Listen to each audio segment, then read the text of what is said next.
Good morning, everybody. It's another episode of the Keep Going podcast, athletes shining a light on mental health. I am so excited. I got Kyle Sorensen in the building. Kyle, where are we coming out of, brother? Absolutely. Good morning, Pat. Good morning, Dave. I'm actually out in Barrington, Illinois. I'm doing a B-Town, little, baby. We yeah, love doing it. a little dog sitting, house sitting for my little cousin while she's out of town. I love that, man. I love that. And Dave, you're posted up, Steamboat still? I'm still out here in Steamboat, Colorado. We got about a foot of snow this week, so it's winter here. It's coming. The storm is here, but I'm excited to get out on the mountain. The mountain opens in a couple weeks here, so yeah, out here in Colorado. I love it, man. A lot of my Colorado homies, a lot of NCSA folk has moved out to Colorado over the last couple years, and everyone's texting me like, "Oh, it's snowing, it's separation season." Like people going through shoveling and getting to the gym. I'm like, it's that time of year. Like it's that commitment, right? And we'll touch on some of those commitments today. Kyle, I guess what I ask every week, and Dave does a great job doing it too, is why did you feel like a couple months ago when I asked you to jump on here that you were a good fit? Like, why was this a good idea to spend your Sunday with us? Well, I don't know if I can speak for myself being a good fit. I think that I was honored that you asked me, but I love what you guys do. I think obviously it's a really important topic, and I think it's really important to be able to shed light on something that, isn't always talked about. So I think if I can have a small part in that, I'd be more than happy to. I'd be honored to. No, I appreciate that. And I always shout out in the swimmers community. We had Kat Saladin on like one of our first episodes, the Division I swimmer. And I just remember how different it is. Like a lot of people don't talk about swimming and what the mental grind is, what the physical grind is. I want to jump right into that. Obviously, you swam at a high level. Talk about swimming and the mental health side of that for you. Yeah, well, I'd say sport itself, very it's a team sport, but it's a lot of individual results. You're not talking a lot, so you have a lot of time inside your own head. I think thinking through things constantly, whether that's songs on repeat, but a lot of it takes a lot of learning of that delayed gratification, because you have really long years, really long seasons for particularly just one meet when you're peaking. So Yeah, for sure. For takes a sure. long time. Yeah. I like that. I like that delayed gratification. Like we're in an instant gratification world, right? Everyone wants their TikTok reel. Everybody wants their meal in 2 seconds. Everybody wants to stream whatever they want. I think it's tough to have that mentality, especially in sports. But before I kind of want to backtrack a little bit, how did you get into swimming anyway? Like Yeah. it's not like I know me and my brother, we did it when we were kids, and like that was kind of it. How did you get started and how did you stay with it? Yeah. Yeah, well, so we've had a swimming family, so I think it was kind of natural. My dad swam, he played water polo actually at UIC here in Chicago. My mom was a synchronized swimmer, so it's kind of natural. Also, I was really terrible at other sports. So I tried I tried playing soccer, I tried a season of baseball, a season of basketball, and just like none of them really ever clicked. I wasn't very Right. coordinated on land. So naturally, I think my older brothers were in the water, so I think it just kind of clicked that I finally found something that I wasn't terrible at. Yeah, Dave, I'm gonna kick it to you, man. Were there any sports like with you, man, that you just completely sucked at? like Oh, there was a oh, couple for me. oh, for sure, yeah. But it's always good to find something that you're good at and you enjoy doing too. It makes Absolutely. it a little bit harder when you're the bottom of the barrel and it's just everybody's better than you, and it's hard on your mental health just being like, man, I stink with this, especially at a young age too with a kid. Yep. So, but yeah, no doubt, I went through many sports. Still was not the best baseball player, but found a way to enjoy the game and enjoy the challenge of it. No Um, doubt. Going off of Pat's question a little bit about swimming. Swimming is so close, right? Less than a second between Yeah. Oh yeah. and losing. Oh yeah. How do you deal with your emotions? How do you deal with failure when you do lose that race by half a second, millisecond? How do you deal with that? Yeah, for sure. I think what a good question. I think the first way to deal with it is probably just trying to prepare properly. I think that's part of the process in general, but inevitably, Dave, like to your point, it's going to happen. We all fail, right? And we all miss that mark or lose, somebody else is out there like preparing just as much as you too. So I think it's just a matter of like self-evaluation, like, was there something that went wrong, right? Was I not sleeping well the week leading up to the meet, or maybe like did I not eat right the the morning of the meet? Like, whatever you can identify, right, that you can work on to avoid that in the next time, so it's not easy, that's for sure. If Yeah, no, that's a good mindset to have. Just ask yourself, like, did I do everything I could? Right. Right. 100%. I think that's big. I think success leaves clues, and I think we're always under construction. I think Love you that. could find yourself going back to things that worked, but also, this might have been something I kind of did the wrong thing, or not my thing. I think it's not always the wrong thing, not my thing to be successful. I think that's a big pivot. I got to ask this, and I actually have an accountability partner that that I talk to every Sunday before the pod. Nick Clank is my accountability partner. All right, I love And, Nick. and Shout out he's in Nick. Colorado. Shout out Nick Clank. And I told him I was going to bring him up, so not to embarrass the poor guy. But he mentioned that you were a mentor for him and someone that made a huge impact on him at NCSA and in a professional light as a person. He also mentioned that you were swimming with some big time names at some point. Are there any name drops? I heard Michael Phelps might have been at some of these tournaments. Talk about that, man. I need to hear more about this. Yeah, so I mean, like, I was fortunate enough, Michael was only a year older than me in general. And so, when you start qualifying for like USA swimming events like nationals, things like that, they just have a tendency to be at those same high caliber meets. I had the great pleasure of qualifying for the US Olympic team trials in 2008. So again, Phelps, Lochte, all those. All the normal swimming names, right? Yeah, that we just name drop in this conversation. Yeah. So now I don't know him on a personal level, but obviously had got to see him in person and see the greatness, and again, use that as motivation to where you could try to take the sport. Always Yeah. chasing somebody. It's good. There's been a lot of books and a lot of documentaries on that Olympic mindset. I know you were very close, right? We talked about it a second, right, earlier with Dave's question. What did you notice was different about these high level Olympic athletes? Was it like the buzz around them, the work ethic? What do you think stood out? What was the number one thing for you? Yeah, I think both of those things. I think just having that gear. You listen to Michael Phelps talk about how he would train an extra day and how that extra day would add up over the time. And Dave, when you're talking about events where it's a matter of seconds or under a second that you're competing with other people. Well, maybe not Michael because he was beating him by a lot. But like he talked about how that compounded, right? That interest compounded, and like that's just a different level like mindset, right? Yeah. And even I had to bring this up too with Michael Phelps. Like even him talking over the last couple of years about his mental health struggles and not to unlayer this too much, Kyle, but like what did you go through? Like what when you were having some tough meets or tough time trials, or when you go home and you're like, how do I get better and better and better? What did you go through in this process? Yeah, I think great question. I think while I was swimming, uh, it was more of just disappointment, like at some point I wasn't dropping as much time. Like everybody kind of starts hitting a plateau right toward the end. You never end on your best meet, right? Like Right.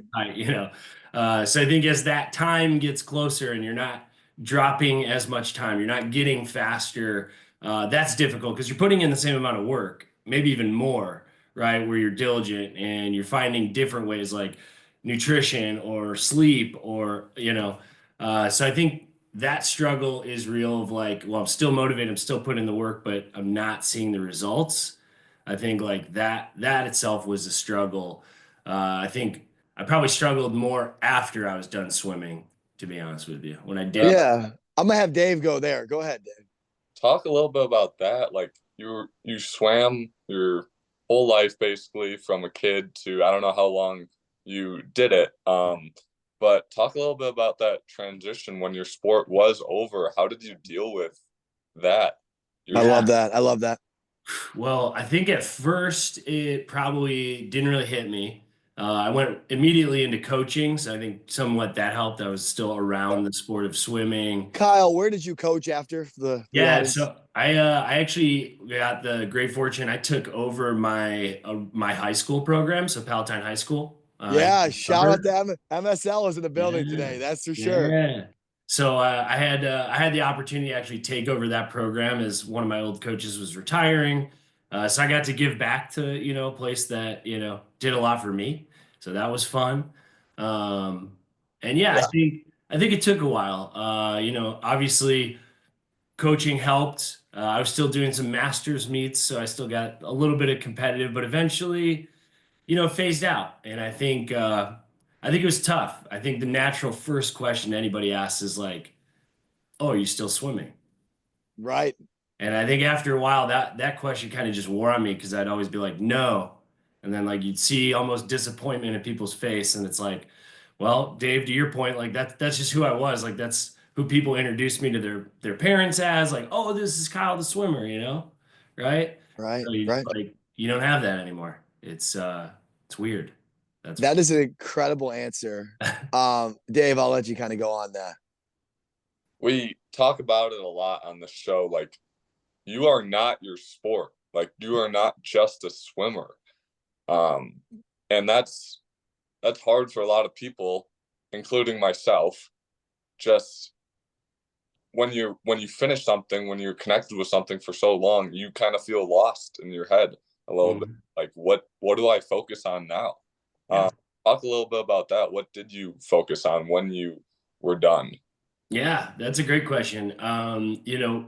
Honestly, I'm not sure if I've fully figured that out just yet. I'm still like exploring hobbies and things like that. I probably bury myself in work and I still try to like work out, be with family and things like that. But I think what I struggle with is like it was so natural for me. I still have that drive that I had when I was swimming. It was so easy to put forth all that effort and like, it was so natural. Like it was a no-brainer. I struggled to find something I'm as passionate about, right? Uh, Right. as I discover that. So I think Yeah. it's just a matter of having faith that it's out there and I'm still the same person, Dave. I love that, right? Like I'm not defined by the sport I play, but it's hard to make that separation. I think it's difficult. Yeah. Yeah. I guess I should say question B and question C to that would be if you can go back into, being a high school athlete. I looked at the articles, Kyle. I never really Uh-oh. dug into it until last week. I'm like, wow, this guy was legit. Like, so question B would be, would you change anything about the high school and college process? And question C would be, did you find yourself leaning on your support group during that time? I think the answer to question B is no. I think I do love the person I am today, and I wouldn't be here if any of that changed. Okay. Were there things that maybe I would tweak here or there? Probably. And the answer to C is yes. Being like my family, I think at that time, my mom, and my dad, super supportive. I have two older brothers; they're awesome.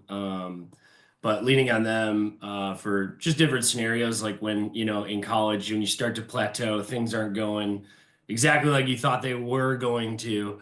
You definitely have to lean on people, and it's not easy to do, especially I think inherently for me because swimming is just such an individual thing, you know. Yeah. So it's Yeah. hard to lean on other people, I think.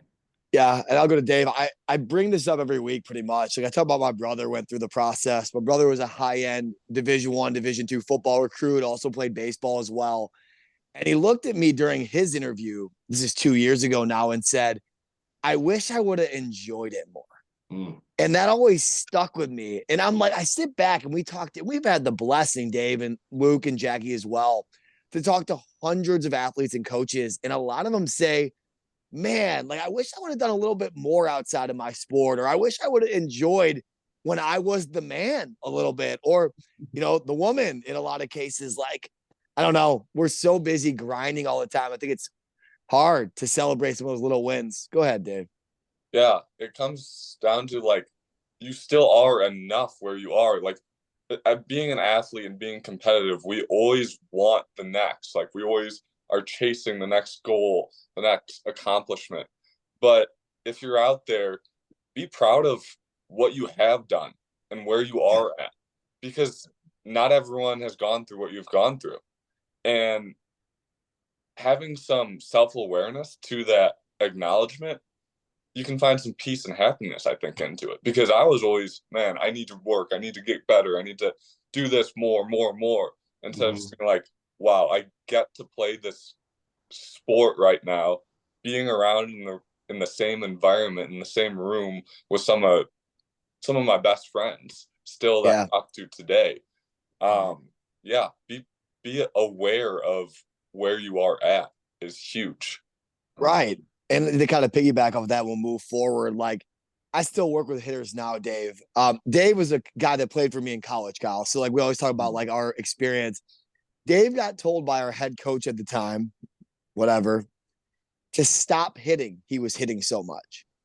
Like, that's the kind of work ethic this guy had. So the reason I bring it up is if we're going to harp on kids or harp on people in our 9 to 5, whatever it may be, about what they're doing wrong, we have to celebrate those wins and we have to be present in those situations. So I had to shout out Dave. I've worked with hundreds of hitters. I've never had someone tell a hitter that they're hitting too much. That's the kind of work ethic the guy had. But Kyle, you mentioned your family earlier and your support group and the people that were there when you were Kyle the swimmer and then when you were just Kyle Sorensen again.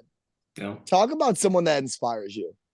Yeah, that's awesome. I think the easy answer is going right back to family. I mean, my mom and my dad, for sure, just have always been so supportive, I think, which I've learned, especially being around sports in my professional life, that a lot of parents try to insert themselves into coaching, things like that. My parents were never like that.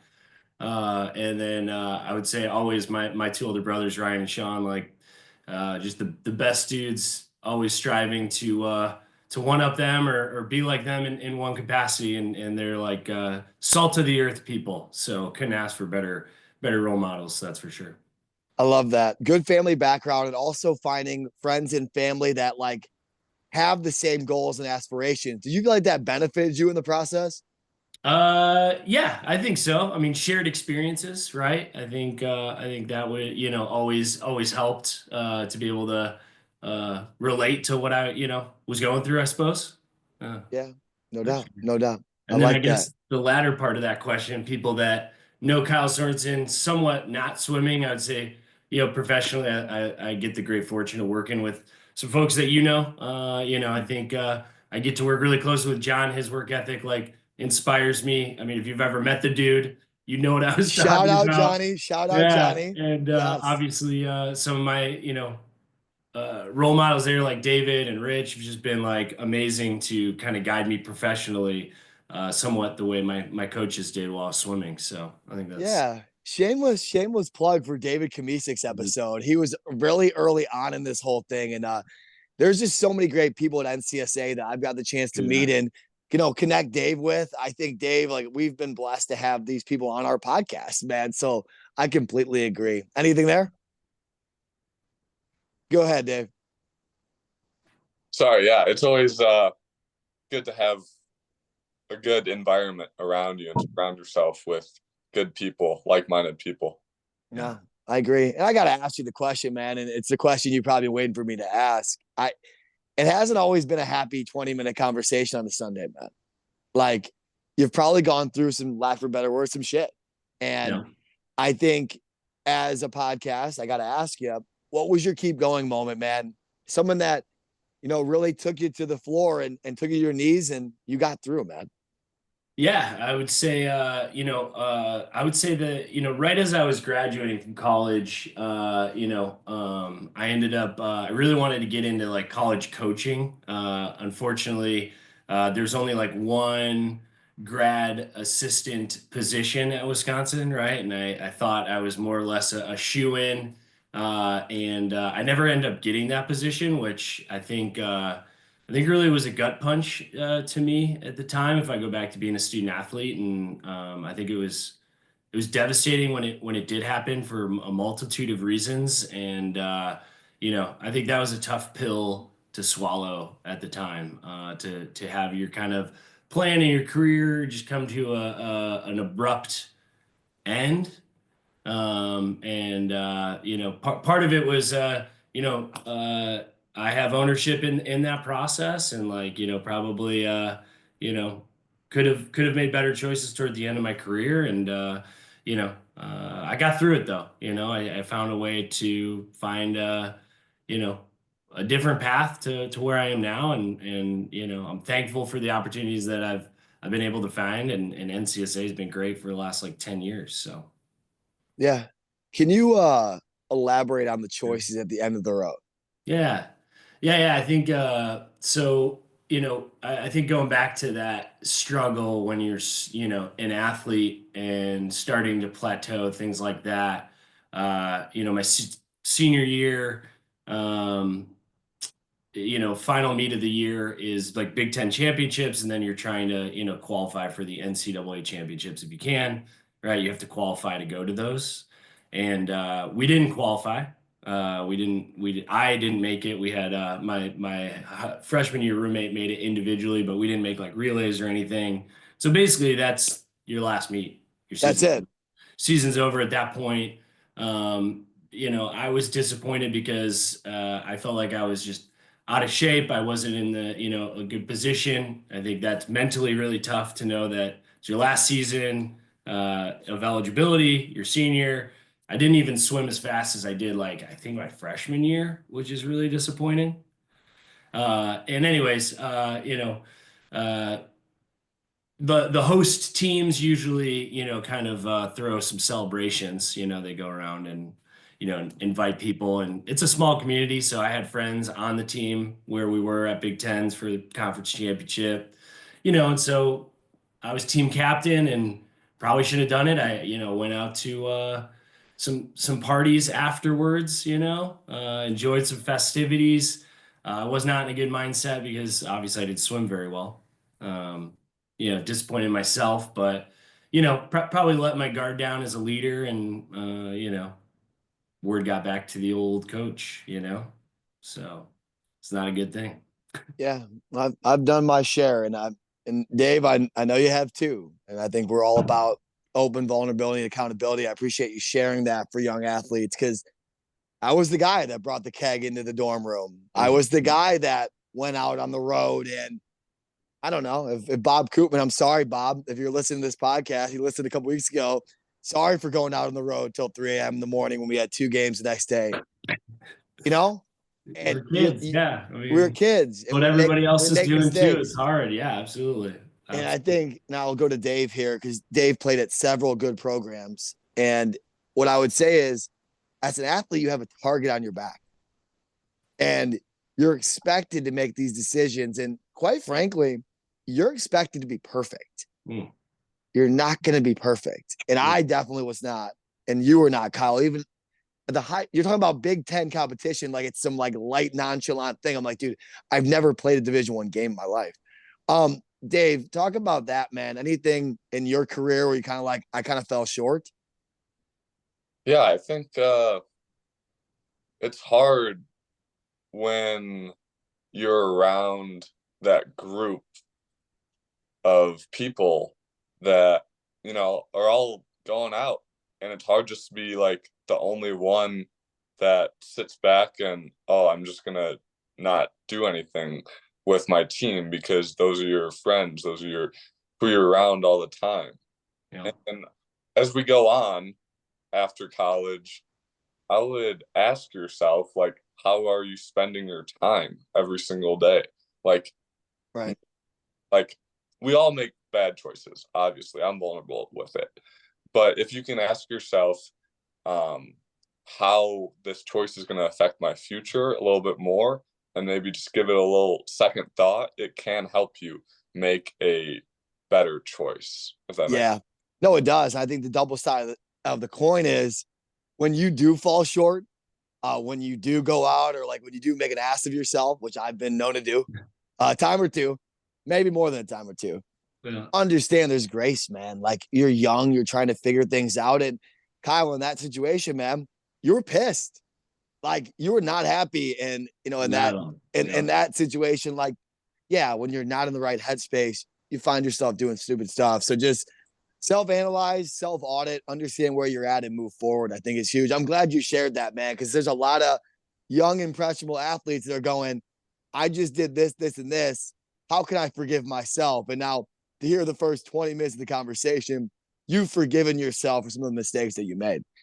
Yeah, absolutely. And I think all great points. Like, again, you can learn from them, right? Like Dave was saying, and have that ability to think through some of the things you're doing. I think that comes life maturity, which I didn't have then, I think, at that Yeah. point.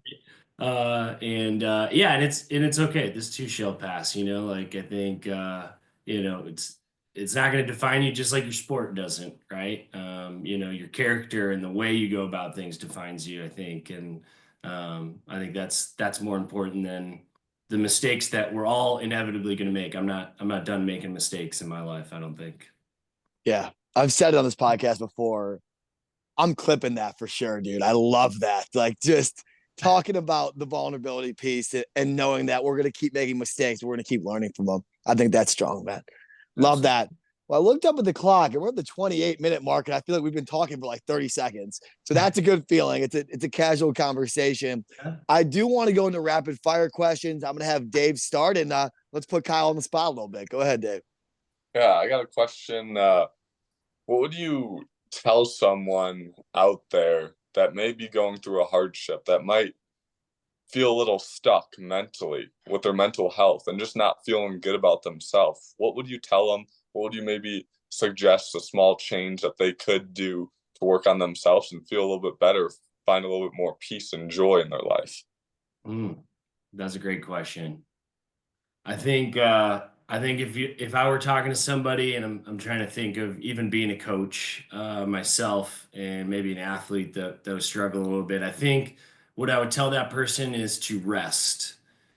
And that rest is not just important, but it's necessary, right? It sounds like that's what they need, but it's important that we never give up, right? I think that person might need some rest if they have their support system, or if they can, obviously lean on them. But it sounds like they might need some rest for sure. I love that. I've never heard, we asked that question a bunch. This is the first time I've heard that and described that way. I like that. All right. Go ahead, Dave. No, I just said, yeah, take care of yourself. Rest. Yeah, I like that. Absolutely. I like that. Well, per usual, I'm going a completely different direction. Obviously, we're all MSL guys. We all play different sports, and we've had buddies and different cross-conference people. The best MSL athlete, in your opinion, during your time in high school, could be any sport, any school in the East or the West. Man. That's tough. I had to bring that one up, though. That's tough. That's a tough one. And from the MSL? Ooh, man. And you can drop a couple if you'd like. Let's not like signal anybody out, but I would have to think about this. I was so like ingrained in my own sport in general that I think I would have to think about it. I mean, our grad year, I know I'd probably give it to like Allison Weimer, who's a little bit older than me, but she was a swimmer still, national holder. Yeah, I'd have to think about that. Maybe. I like that answer. Dave, I got to throw that answer to you, that question to you too, get an answer from you, Dave. Who's the best athlete in MSL when you were at Barrington? It's hard to think. It is. It was a long time ago. Other side, but I'm gonna have to relate it to. I mean, there's a lot of good athletes out there. Lucas, yes. Green Bay Packers, Scotty, football player, NFL, Ryan, Cardinals, Clark Elliott, athletics. Right. There's a bunch of good athletes out there.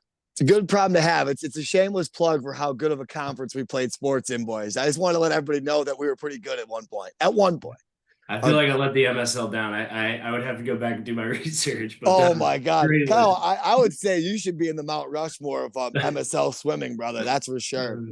Dave, what do you got? Next question. Too kind. Yeah. What is your favorite stop on the on the road, what's your favorite stop as a team when your team's on the bus and they're like, we're going to this place for food after a meet, after a conference, best spot? Love that. I think if I'm putting myself at the time, we were a big Sonic team. Ooh. Yeah. Yes. So, and I had like never been to Sonic. I remember one of our friends introduced us to it, and then I feel like that was a staple. I feel like if we were on a long bus trip. Love that. Favorite go-to meal at Sonic? What would it be?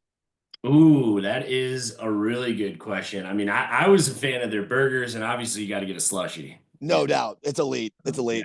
Yeah, okay. Sure. Cool. We're on the same page there. Okay. Last question. Obviously, Kyle, I know you in a professional setting, and I've known you as a friend now for over 7 years, which time flies when you're having fun, brother. I appreciate you and the impact you've made on my life. How can we help you today moving forward?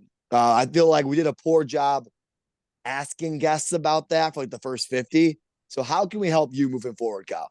Yeah, I think I don't have a platform like this, so I think I selfishly I would say give me more Pat O'Malley in my life. I love you, brother. Love you for that. I really appreciate the offer. I mean, I don't currently have anything of needs, but I obviously love what you guys are doing, and appreciate the heck out of even asking me to be on. Kyle, I've enjoyed this, man. And I know it was funny, Dave. I saw Kyle last weekend and we were talking about it, just having beers, watching Wisconsin against Iowa and just going like, man, this is going to be a great episode. And I think we kind of tippy-topped the bar, which I was excited about, man. So Kyle, we love you. We appreciate you. And Dave, I'll let you sign us off. Yeah. Thanks for coming on. Thanks for spending your Sunday morning with us.